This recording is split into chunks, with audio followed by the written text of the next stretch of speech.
Hello, everybody out there. Thank you for joining us. My name is Godfrey Plata. My pronouns are he, him, his. I'm a candidate engagement coach with Vote Pro Choice, which is how you're finding us today on Facebook Live. I'm a queer Filipino immigrant and former candidate for the California State Assembly.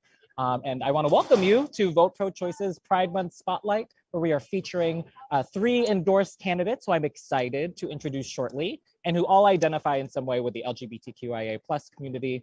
For folks who are new to Vote Pro Choice, it's a national platform through Democrats.org that connects the nation's pro-choice majority voters with pro-choice champion candidates in every election. Strategically, we are focused on areas of the US where reproductive freedom is most at threat. And that brings us to the candidates we'd like to spotlight for you today. And we're going to start with Imani.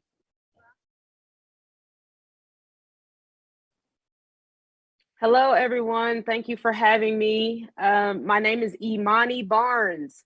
I am running for a state representative seat here in Georgia.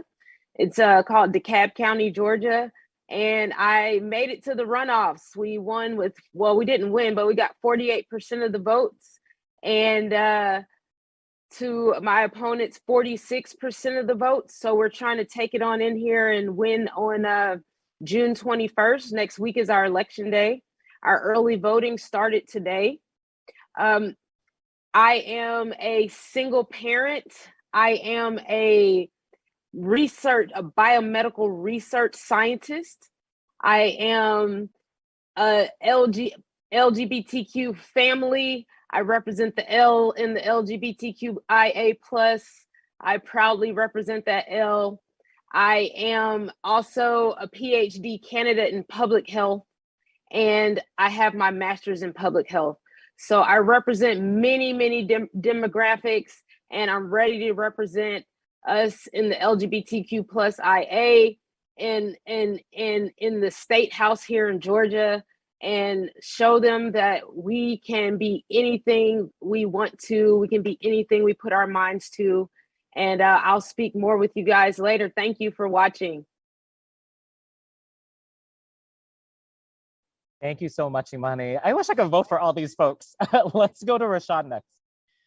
Good afternoon, everyone, and thank you so much to Vote Pro Choice for putting together this panel. I'm super excited, especially to be on with Imani. We are right up the street from each other. Well, kind of, sort of, with a lot of traffic in between.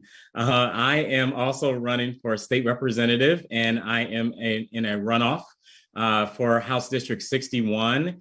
My district covers a small portion of Southwest Atlanta and the city of South Fulton in the southern portion of Fulton County, and goes over into Douglas County, which is to the west of Fulton County. And just like Imani, in Douglas County, early voting started today, but it actually started on Saturday in Fulton County. So we are well underway in voting for the runoff.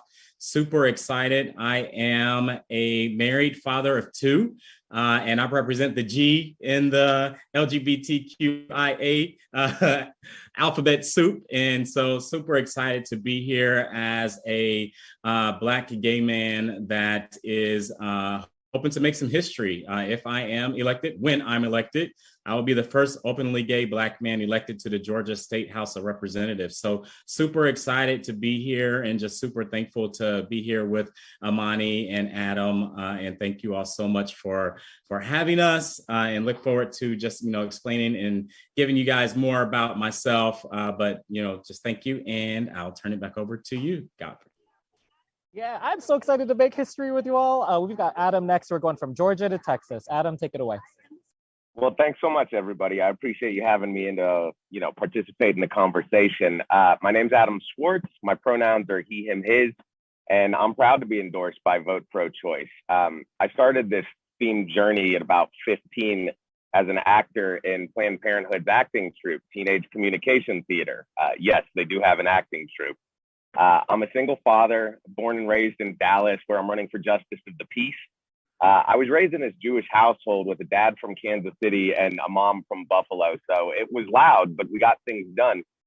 The core belief that I operated on was tikkun olam, which is the idea that the universe is kind of a fabric, and that each good deed, no matter how small, helps stitch us back together. So now I've practiced in the North Texas Justice Courts for about 10 years, and I'm more convinced than ever that the time is right. We need people to step in and step up to help level the playing field on grounds that matter to our everyday lives. And with the pandemic and eviction skyrocketing, my sights naturally set on JP3 as the highest use of the skill set that I currently have. Texas judges are on 4-year election cycles, right? And in 2018, we were within 0.5% of winning this bench and increasing access to justice and leveling that playing field. This court's been red since 1993. And this is the first real chance that anybody in North Texas has had to flip a bench blue, in a place where opportunities like that don't just come knocking. You got to kind of make them happen or find them. This is a court where, until we take it, if you walk in, it's earned a pretty good reputation for having 2 strikes against you already, if you know what I mean. And that's been a constant complaint for about 30 years in Dallas. This is the bench that decides evictions, whether folks and families of all stripes, of all kinds, are getting tossed onto the streets like red court meat, left to fend for themselves, sometimes in a world that doesn't even want them to exist.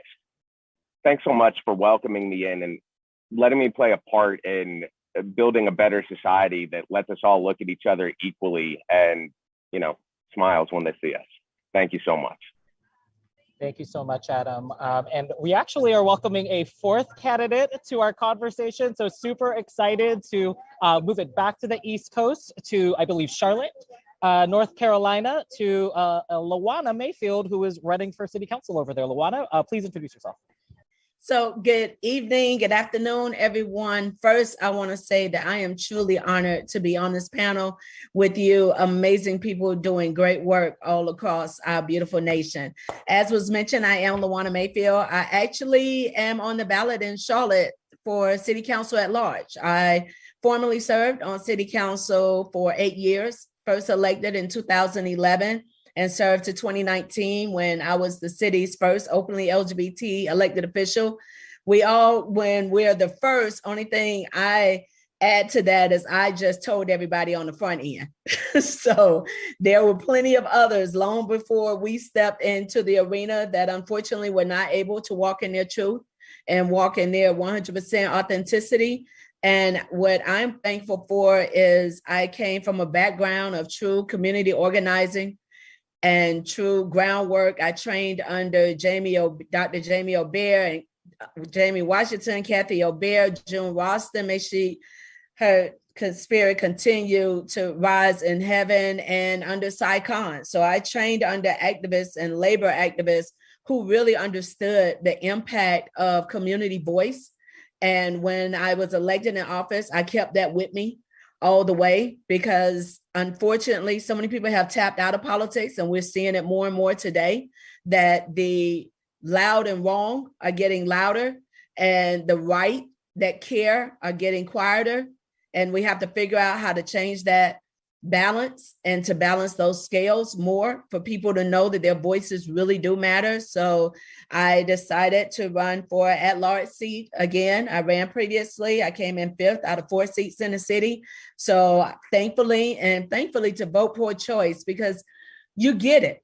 You recognize the importance of having our voices at the table. And when we say representation matters, then that means truly what it says. But we also got to acknowledge the right representation matters, because we have members in our community that have not uplifted, benefited, grew, fought for the LGBTQI plus community. So I'm just thankful to be a part of this conversation and to join you all, and look forward to where this conversation goes. Thank you so much, Lawana, and so glad you could make it here with us. We're gonna actually jump right on top of what Lawana just said, which is representation matters, but representation looks very different, even across the LGBTQIA plus community. So we are celebrating Pride Month, but we are by no means monolithic. And being LGBTQIA means different things from person to person, given our backgrounds, intersecting identities, our geographies. So this time around, we're gonna go around from Imani to Rashawn, then Lawana, then Adam. And I'd love to hear a little bit about how you identify with the LGBTQIA plus community and how that has shaped your experience running for office so far.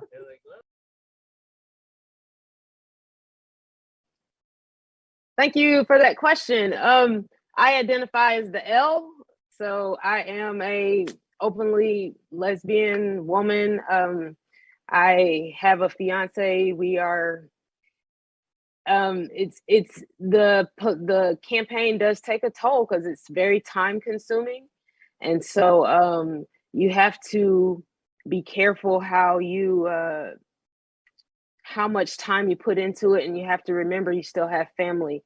So I'm also a parent, so I have a son. He's 11 years old, and you also have to consider your children when you have children, and so it's about sacrificing. It's about making sure your partner's okay. You have to make sure your child's okay, but you also have to take care of self. And so on this journey, I identify as myself. I don't just say, I go out saying I'm a lesbian. I identify as Imani Barnes. I've always been myself on this journey. I've been authentically me. I haven't changed. I haven't taken out my facial jewelry. I haven't put on a dress because I feel like it pleases people. I'm authentically me. I have been since day one. And I think that has gotten me further in my campaign than being someone who I'm not. And so I get a lot of support from my community. I get a lot of support from the LGBTQIA community. Like, they hold me on their backs because we're family, and we have to make sure that we have representation in office, whether it's local, state, but we need to have representation at all levels to speak for us, to speak our truths, to speak our hurts, our issues. And so it's important to have representation. So some of it I don't understand, but I feel like as a representative, citizens will come to you more if they understand that you're in the family and they can express themselves truthfully. And so it is important to have representation as a Black woman in office. It's important to have representation as a single parent. It's important to have representation as a lesbian. It's just important to have representation on all aspects. And I represent so many different demographics that I don't just run on a lesbian platform, but I am not afraid to say it. And I do encourage, and this is important for our youth, guys. So this is really important for our youth, to show our youth that we can be open and still be successful. And so that's how I run. And I'm proud. I'm amazed at all the support. I ran for a city council seat. No, I live in a city who does not support the non-discrimination ordinance or doesn't have an NDO. And we need representation to express how important that is to have. And so that's how we start, is for us running for these offices. So I appreciate the question.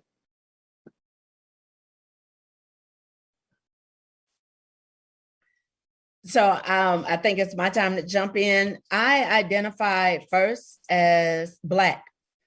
That is what I walk into the room as. I identify as lesbian. I'm a little older than some of you that are on here.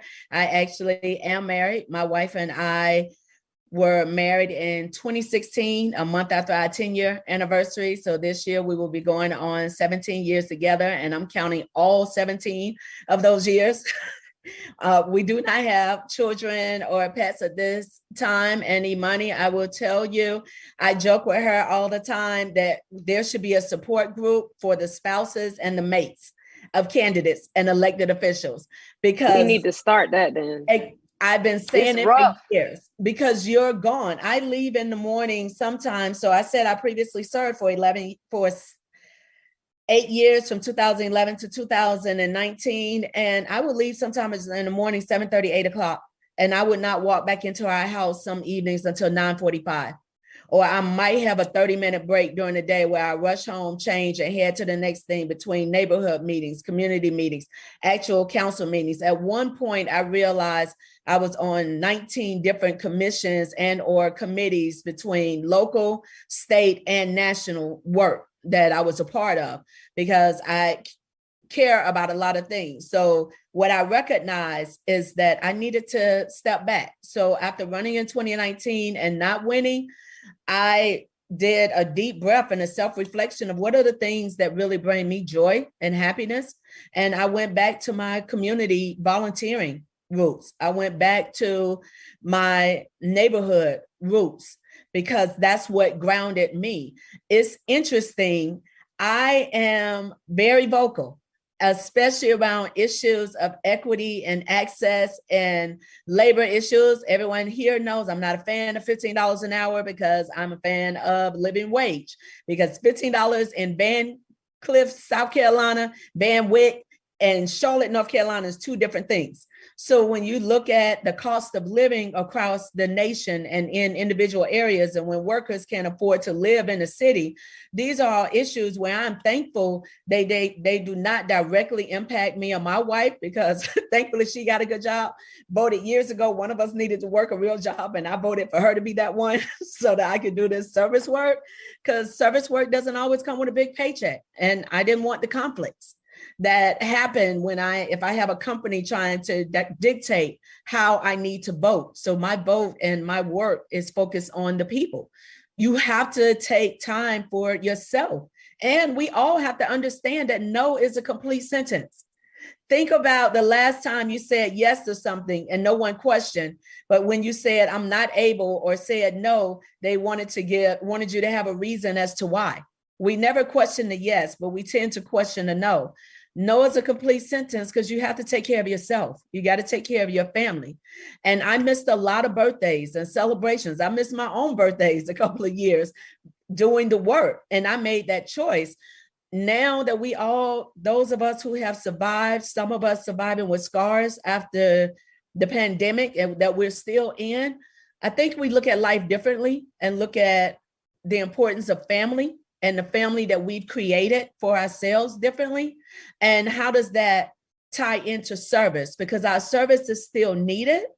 Yet when I walk into each room, the first thing that you see is that I am female. So yes, I identify as lesbian, and that I am Black. You don't know that I am in a same-sex relationship unless you know us. You're going to see my wedding ring, so you'll know that I'm married or assume I'm married, unless we speak about it or my wife is with me, which she is a lot of the times, which I'm thankful for. You don't know. So it's up to me to make sure that I bring all of me into that room and make sure that that discussion is there. And it doesn't matter if it's on a political space or not. Earlier this morning, I was volunteering with an organization, Rebuilding Together, and we were working on a house for an elder in the community just for me, for my volunteer time.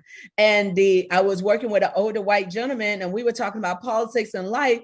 And just as casual as he talked about his wife, I casually talked about my wife and talked about the work that she does. When we bring ourselves to the table, then we help to change that narrative and break down barriers. We passed a fully non-discrimination ordinance in Charlotte. Unfortunately, it triggered HB2, so not really happy about that. But we moved it forward, and that was because you had a representative who was connected to the community there to fight for why this was important and to tell my colleagues who were not in same-sex relationship, tell me how you should be protected, but my wife and I should not. If you can explain that to me, then I would gladly sign off on whatever you want me to sign off on. And through relationship building and us spending time together, they could not come up with a reason. That is why I will always go back to representation matters. Being Black, being female, being LGBTQIA+ matters. Thank you so much, Lawana. There's a massive cultural shift just in you both saying yes to running for office and being yourselves as you walk into those rooms. Let's hear what this sounds like for Rashawn and then Adam next. Yeah, I can relate to so much of what Lawana and Amani have said. One thing that I'm super excited about just being on this call and talking about how representation matters. You have a gay community that is so much more than what people try to put us in a box to be. It's just so exciting to be on here with other parents and married and engaged, And a lot of times this is not what people see, whether it be, what they're made to believe on TV or, in, representation of different avenues. And so the reason why I ultimately ran is because we're just coming out of a pandemic over the last couple of years, but also there continues to be a pandemic that's going to continue in our communities with Black men. And, that's how I identify first, to Lawana's point. When I go outside, that's what people see me as. To her point, and I think this also speaks to the need for representation. There are those of us in the LGBTQ plus community that do like sports and that do enjoy going to sports games and know what's going on during the games. There are friends of mine that have no idea what's going on in sports or what's going on in politics. And so I think it's so important for folks that are in our community and folks that are not, allies and others, to see us in different lights and to see that there's more to us than just being who we love. And, ultimately, I'm proud to be a happily married man. Me and my husband have been married since 2021, and we have two beautiful kids. I have an 18-year-old son that is going up to Tennessee State in the fall on a full ride scholarship. And we have a beautiful 1-year-old daughter. Well, she'll be one on Election Day on June 21st. And so we're just awesomely blessed. And, more people need to see that and understand that there's more to us. To Lawana's point, we pretty much have to come out like every time we talk to somebody, having to explain, okay, who we are and who we're with. And, it's somewhat, it gets old, but also it's a pretty, an interesting conundrum to be in. I've never hidden who I was. I shared my family on our first mailer. They're on my website, but there are still those in our communities that I'm going through with this right now that, want to try to sow division and hate. And so just recently, one of my opponent's supporters sent out a text message that they tried to make it seem like it was for me. And they tried to say I need to get elected so that I can push the pride agenda. And it's sad that they actually went to my Facebook and stole an intimate picture of me and my husband on our wedding day kissing to try to sow, these dog whistle attacks to try to appeal to the worst of us. And so that just shows, one, that we're making some progress here, and two, that there's a need for more people to see us and know us and get to know us and see that, we're no different than anyone else in terms of us, being in love and being happy and raising beautiful families and that our family should be respected and our personal space should be respected as well. But ultimately, identifying as a gay man, I identify as a Black gay man, having seen what happened with, George Floyd, and then even hitting closer to home here in Georgia with Ahmaud Arbery. Those were my motivations to run because what people tried to put us in a box and say was, oh, well, because you're gay, you only care about, gay issues. But there's so much more that we're fighting for. To hear Lawana talk about a livable wage or, what's going on with, gun safety and kids being killed in school. And as parents, we're scared. And here in Georgia, we have a governor who's making it easier for criminals to conceal carry in the state, while we have, these horrible murders happening. Or, we have a restrictive abortion bills that, were passed here in Georgia not too long ago that limits when a woman can, exercise her right to make a choice about her body. So those ultimately are the issues that we are fighting for. And so I'm so excited just to be here and be a part of this group that is showing so much more representation in our communities. It is wild the things that happen when you are often the first trying to make this happen in your communities, and it surfaces reactions from all parts of the community, and we all learn from it. Adam, can you share a little bit about your experience?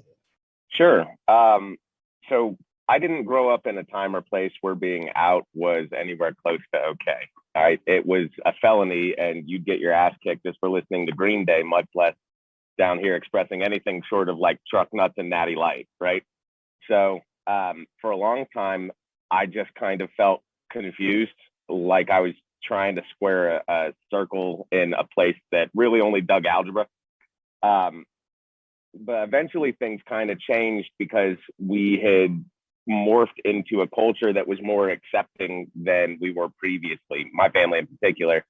A society that I thought favored thinkers and true hearts and less shame, right? So in between here and there, what my experiences taught me was to be considerate with my words, even when I let my thoughts wander, to explore each side of an issue and see if I can really figure out how things might be affecting someone in someone else's shoes, right? Experience taught me empathy. It taught me temperance, and that I'm not always right. I eventually got to okay and found community within community. And, I appreciate you giving me this opportunity to say thank you, and to the people in Dallas, the opportunity to give back. That's why I'm running for JP3, to try and give back to the communities of which I feel I'm a part. And like everyone else here has expressed, there's no monolith. It's not just a letter that I represent. It is so many varied facets and positions and things that affect everybody, regardless of your skin color, regardless of how you identify. There are things that we're all fighting for that relate on a universal level for every American, for every Georgian, for every Texan. And forums like this do a great service by giving some folks a voice and a platform that we simply just didn't otherwise have, to be able to show that I'm just like you, right? Imani's just like you. So thank you. Thank you so much, Adam. I'm really thinking a lot about the fact that here are 4 candidates right now who are exhibiting a tremendous amount of bravery and courage and putting themselves out there in the ways that we all are. And I think I know from experience that one of the things it takes to be able to lead in that way is to have a very clear compass. And here at Vote Pro-Choice, we have endorsed each of these candidates because of your compass with policy as it relates to reproductive freedom. We're all on pins and needles waiting for the Supreme Court to release its non-draft decision on Dobbs, which may challenge the legal protections of Roe versus Wade. But millions of people in the country are actually already experiencing services to be completely inaccessible altogether. We have a national audience right now, so I'd love for each of you to use this opportunity to sort of paint a picture for us of how your communities are being affected by this particular fight and the lack of access to health justice. And this time we'll go Rashawn, and then Lawana, and then we'll go to Adam, and then Imani. Yeah, so, I touched on this a little, here in Georgia, we have House Bill 481 that was passed not too long ago that limits the ability for women to make a choice about their own bodies to 6 weeks. And in addition to that, our state is one of the few states that sadly have not expanded Medicaid. And so we need to do that. And, with Stacey Abrams, hopefully as our next governor, that will happen. But, it's sad that there are people who are not able to have access to quality healthcare. There are hospitals that are closing in the state of Georgia because of these the decisions that the governor and the legislature have made. And so hopefully, folks like Imani and myself will get down there to be able to, be a part of that fight to make the right health decision and just the right healthcare right decision, but also a smart financial decision as well. Those are jobs, those are financial resources that Georgia is turning down as a result of that. And so then ultimately, Black women sadly in Georgia have a high rate of death due to pregnancy, and we need to change that. And so we have a lot of work to do here in our state, and that's why we need to elect more pro-choice healthcare minded folks to our legislature and to our top parts of our government. Thank you for that, Rashawn. Let's hear from Lawana what things look like in North Carolina. Lawana, can you paint a picture for us, please? So North Carolina is an interesting place because we're a Dillon rule state, meaning the General Assembly sets the tone and the minimum legal standards for all 100 counties across North Carolina. Unfortunately, we have a House bill, HB 755, which is North Carolina's version of Don't Say Gay. Thankfully, we have a Democratic governor who has already committed to vetoing the bill. So we just see these copycat legislation. But the other thing that we're impacted by, and overwhelmingly working poor, working class, and our LGBTQI plus community is being impacted by across the nation, is housing and the cost of housing. We have major corporations that are purchasing entire communities and turning them into rentals, which means we're looking at a generation plus of renters because the housing stock will just not be there. So how does that impact us? We already face discrimination when it comes to renting apartments and renting single family homes. Unfortunately, a number of members in our community, in order to survive, have had interactions with law enforcement. So they may have a criminal record, and that's going to create challenges for them to have access to housing. We still need to look at raising our minimum wage. The minimum wage is still on the books for $7.25. So if a company comes along and they're saying they're offering 15, well, by law, the city council doesn't have the ability to mandate a pay minimum for a private company. Yes, the city can do it for its employees. And I'm glad that the current council, before we go through our next election, which we have our general on July 26th, but a budget was passed, and that budget included a pay increase. Well, that was something that we started back many years ago when I was on council, to get our employees and the over 8,000 employees within the city. So when we're looking at housing, we're looking at new legislation that's being created. We're looking at legislation dictating how a woman's body is going to be impacted. And let's be real, it is not going to impact wealthy women, specifically wealthy white women. It is going to impact working class, working poor, overwhelmingly women of color. So I think we're all facing the same challenges. And I'm just so excited with what Rashawn and Imani, what all of you are doing in your roles and on your state levels, because we need you, Adam, we need y'all to help the local create better legislation. Thank you so much, Lawana. And what I appreciate about having Lawana and Adam on here is they're not running for state legislature right now. And so often these conversations stick to the state legislative level. And we have Imani and Rashawn there, and that's why we're cheering them on. But Adam, can you give us some insight into what that looks like as someone running for Justice of the Peace in Dallas?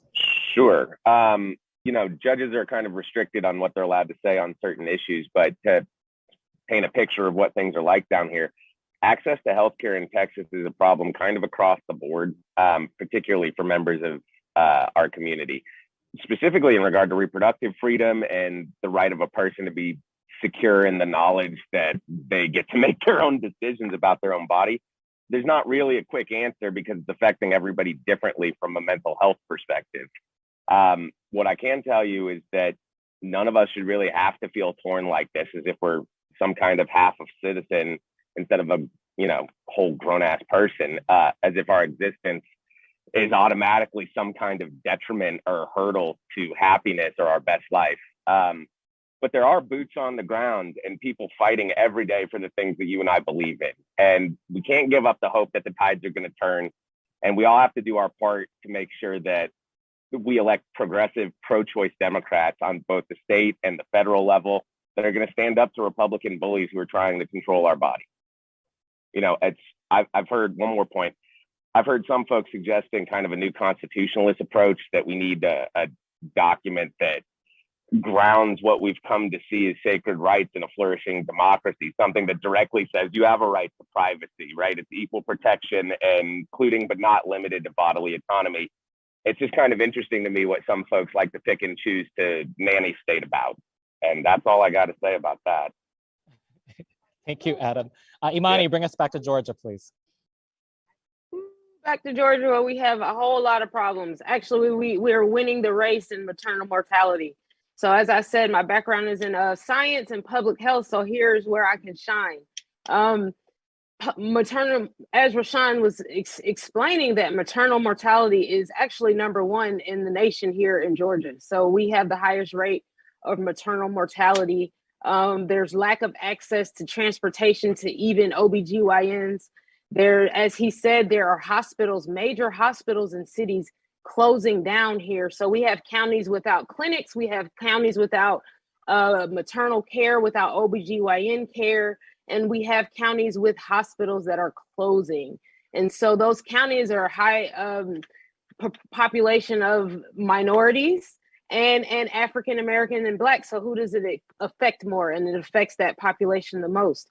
So not just maternal mortality, but it's important to understand the LGBTQIA plus reproduction health, we have a lack of doctors who are able to care for us in our situations and our bodies and the things that we transitional health.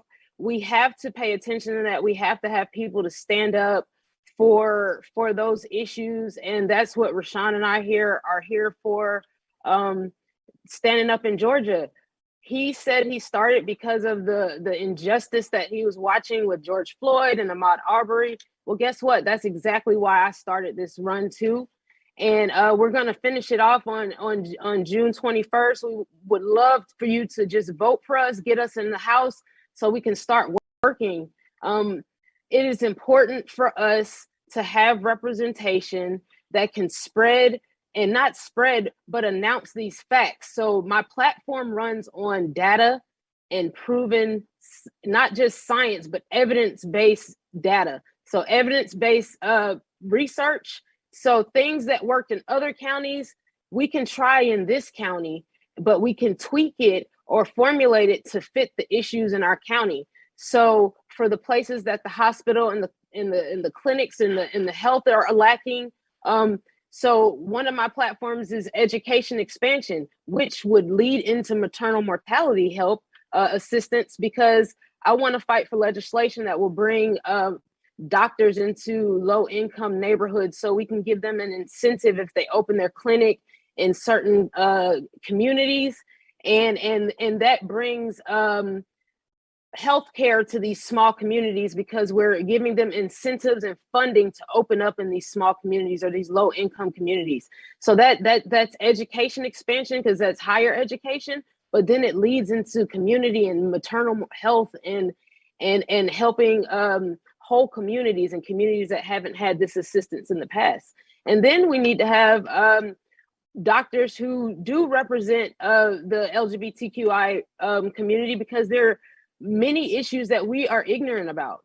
And so having that and having places where they feel comfortable, or we feel comfortable in going and being cared and listened to without being judged, are of the utmost importance. So like I said, education expansion, funding for education. That's why we're running for the state. We're trying to improve our communities from the state level. And then we have people on the city level and the judicial level that represent us. And so this is how we win, guys.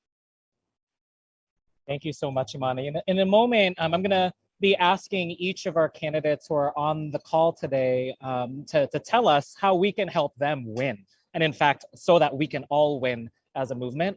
But I do want to say to our viewers out there, we are bringing up a lot of the challenges and issues that are occurring right now in our community. So check in with yourself, take care of yourself as you recall a lot of the experiences that we're bringing up today. That's why we are fighting for folks like the ones that you see on your screen to be able to make the changes happen so that we don't have to feel that way anymore about our lives. As I previewed, these folks who you're hearing from today need your help. And that's why we are providing this national platform right now to make sure that you all out there watching us online right now are able to throw your support behind folks running in Georgia, Texas, or North Carolina, whether or not you actually can vote for them. And so I would love for each candidate to actually share what you all are up against and what you need from us. And please be specific. Tell us what to do. So Lawana, if you could go first, then we'll go Adam, Imani, and Rashawn. I need donations. The website, that's the first thing. The ads, it takes a lot of money, and it is so much better to have multiple donations from community and from supporters that understand your work and believe in your work, opposed to just corporate donors that expect your vote. And no, your donation does not guarantee you a vote from me. You will have access to me as a resident of the city of Charlotte, whether you vote or not, even though I need you to vote because it's important, or whether you donate. It takes money to run a campaign. My website is listed in the link for those to see, but it is just my name. It is www.votelawannamayfield.com. We also need volunteers here in Charlotte. It is very hard to find volunteers, especially this time of year, because we're all looking at a heat index over 100. So it is brutal outside, but we need volunteers to help make phone calls.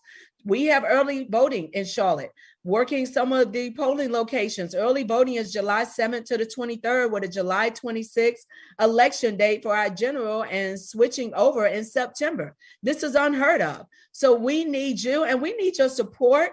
And we need you to tell your friends and your family. And I'm going to put a challenge. I'm going to ask 3 to challenge 3 to commit to vote, to commit to support, whether that's donating an hour, donating $5, donating the idea and the piece of sharing our social medias, Twitter, Instagram, Facebook. We are on all the socials. Please support us and reach out to us and share with us what is it that you would like to see from your representatives within reason.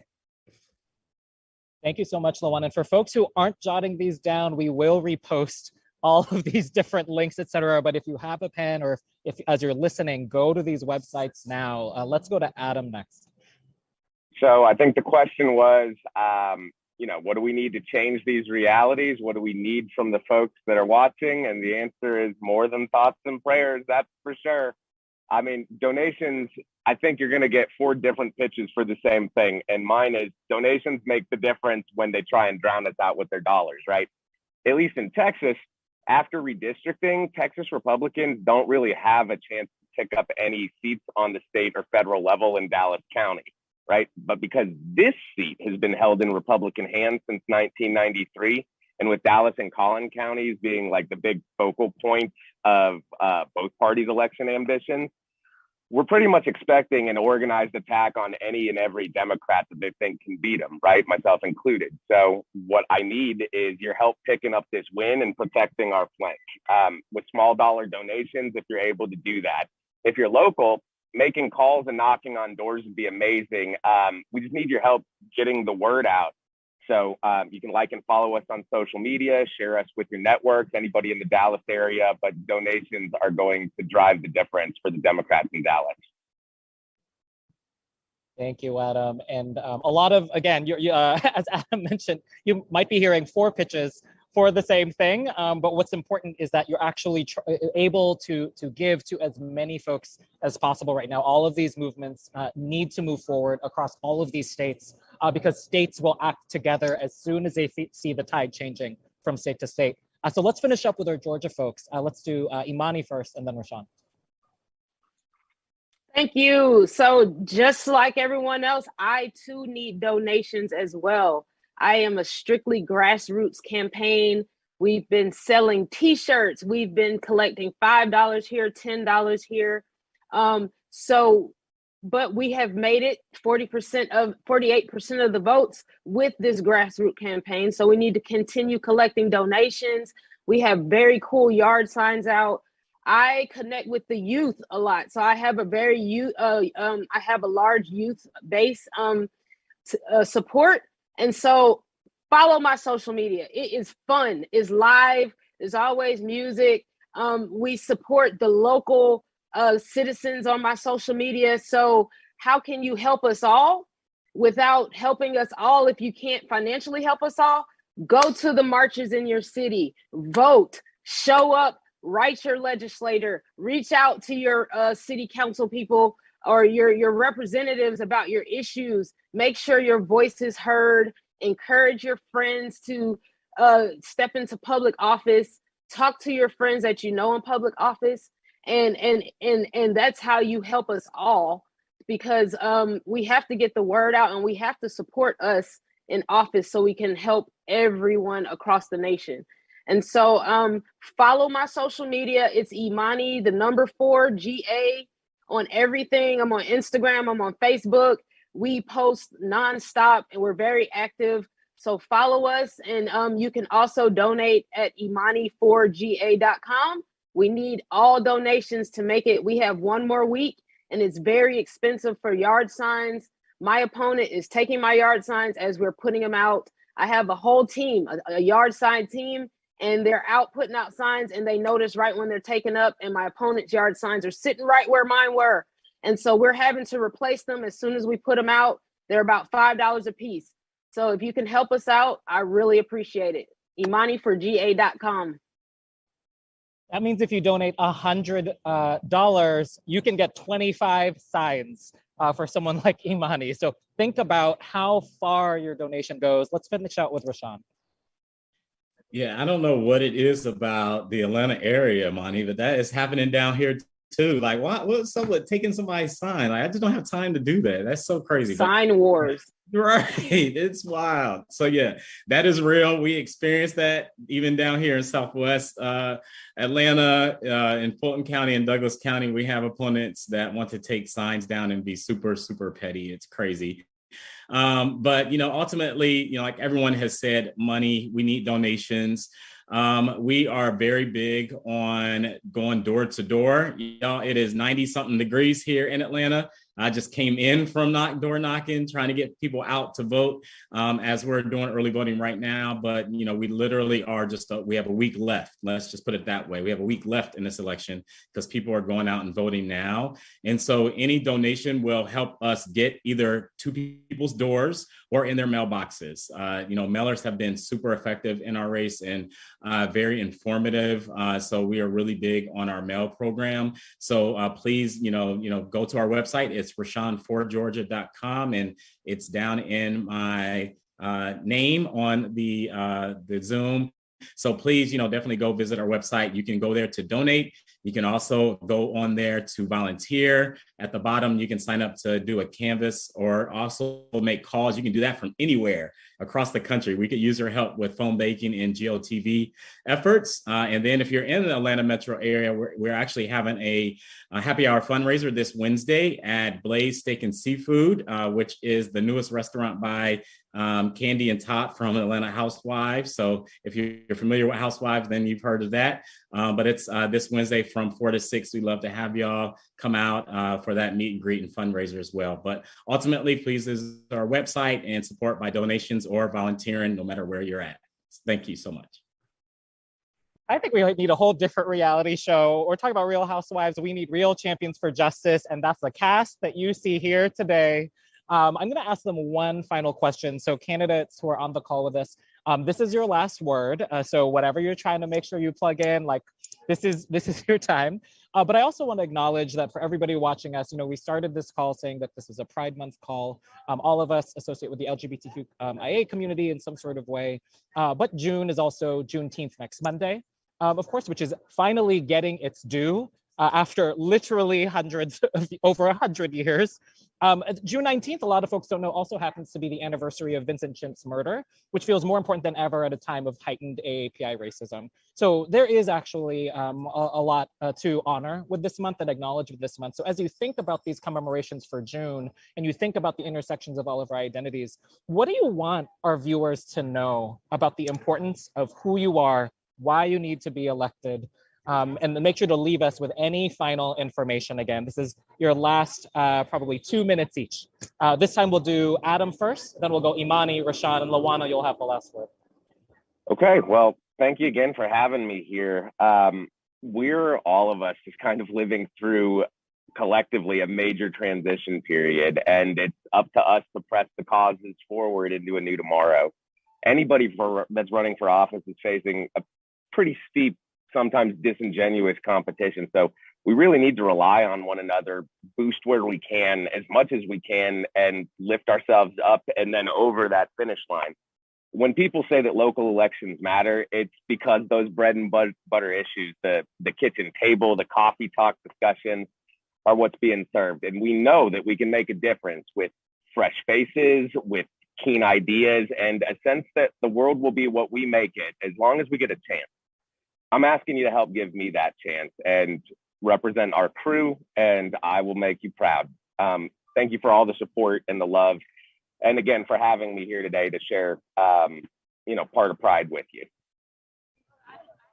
Thank you so much, Adam. And good luck in Texas. Let's go to Imani and then Rashawn to close out Georgia. So first, I want to say thank you, Voter Pro Choice, for having this forum. This is amazing. I don't know how many people are watching out in the world, but I thank you guys for taking your time to watch this and listen. I hope you guys took something from it and go out and be proactive in your communities. Again, my name is Imani Barnes. I'm running for House District 86 as your next state representative. I am in DeKalb County. I encompass Tucker, Clarkston, Stone Mountain, a little of Lithonia, and some part of Stonecrest. So if you're in this area, if I just called you out, please go vote and check Imani Barnes on the ballot. It is important for us to have representation, as I have experienced mostly positive situations and positive and inspiring words. I have also had yard signs written with racial slurs that at first it scared me, but then it empowered me to keep going, because like Rashawn said, we're doing something right. And so when you get that, you're ruffling feathers and you got to keep going. As far as Juneteenth, I live in a city that has not yet passed a non-discrimination ordinance and was not going to recognize and celebrate Juneteenth until the community stood up and said, we're not having that. We fought, we wrote our representatives, and they voted again. And they voted to celebrate and recognize Juneteenth here in Tucker, Georgia. And so we're having a Juneteenth celebration here. And I'll be at Tucker's Juneteenth celebration, Clarkston, Decatur. I'm hitting as many as possible because it's important. And so having representation and fighting for what you feel is right is important. So just like we fought for Juneteenth to be celebrated here in Tucker, you fight in your city for what you feel is important. And even when you're faced with adversity and roadblocks, you keep going, because there's so many people around you that don't have the strength and don't have the, don't feel they have the voice. And so we represent so many people. And so continue to stand up for a community, whether you're in any demographic. You don't have to be in the LGBTQIA, but just stand up for what you feel is right. And I thank you guys again for this platform. Thank you so much, Imani. Rashawn. Yeah, thank you all so much to Vote Pro Choice for having this. It's a super exciting time, considering that it is Pride Month. We have Juneteenth coming up and we have elections going on. So it's just an exciting time for democracy and for change and for progress. And so I'm just super excited to put myself up for service and hoping to do my part to change our community. I'm really excited about the possibility of bringing fresh new leadership to our district and ultimately to our state that will move our state forward.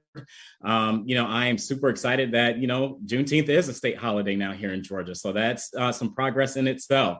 So that just shows what happens when we stand up and we speak up and we ensure that people hear us, because then they start to make the right decision about so many things. And ultimately, that is my hope for so many of the negative things that we see from the draft decision that is at the Supreme Court, or from some of these, restrictive voting rights laws that have been passed in our state. It's now up for our generation to step up and serve and fight against some of these things. So I just hope that folks will visit our website to stand up with us, to support us, get us across this finish line over these next 8 days, but ultimately to stand up in your communities and stand up and fight for what you believe in, because that's how change happens. It happens by us doing our part in our communities.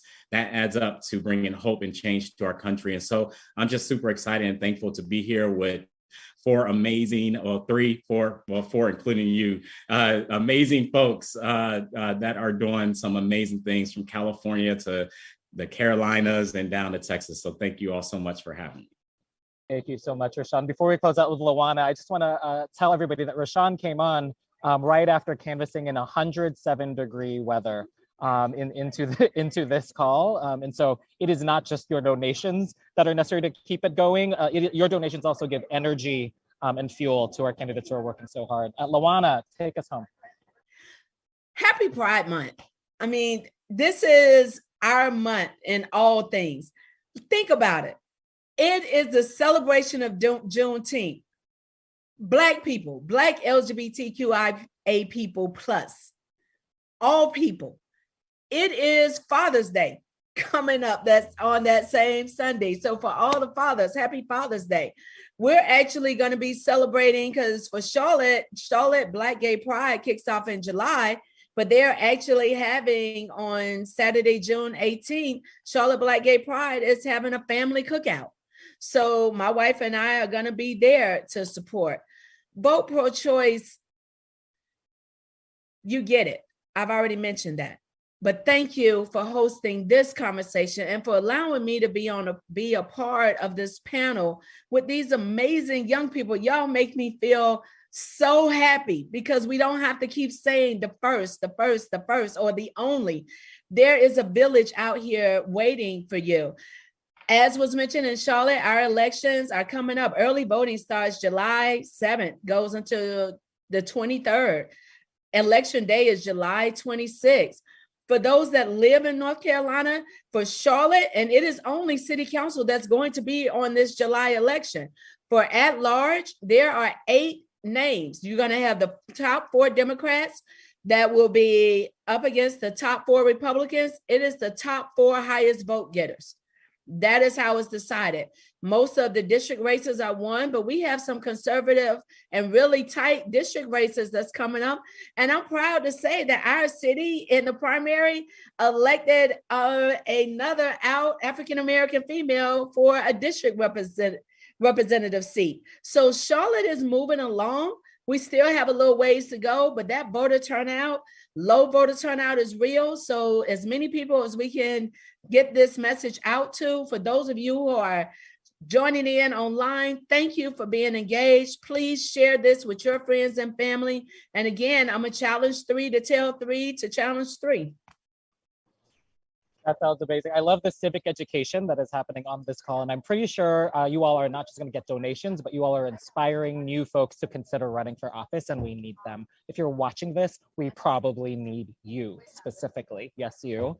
The other thing you can do to support all of these candidates is by reposting and resharing this right now, right? Like the audience that is currently watching does not have to be the only audience that gets a hold of this conversation. So click that retweet button, click that reshare button right now. I invite you to donate to these amazing candidates. And also don't forget to visit our website. It's voteprochoice.us, voteprochoice.us to see more candidates and take a look at our voter guide as well and see who we endorse near you. You can also follow us on Twitter at VoteChoice.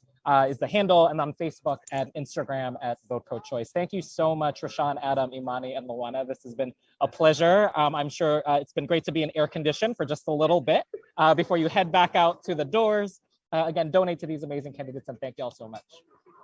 Thanks, everybody. Bye, thank you, everyone. Stay safe and hydrated. Bye.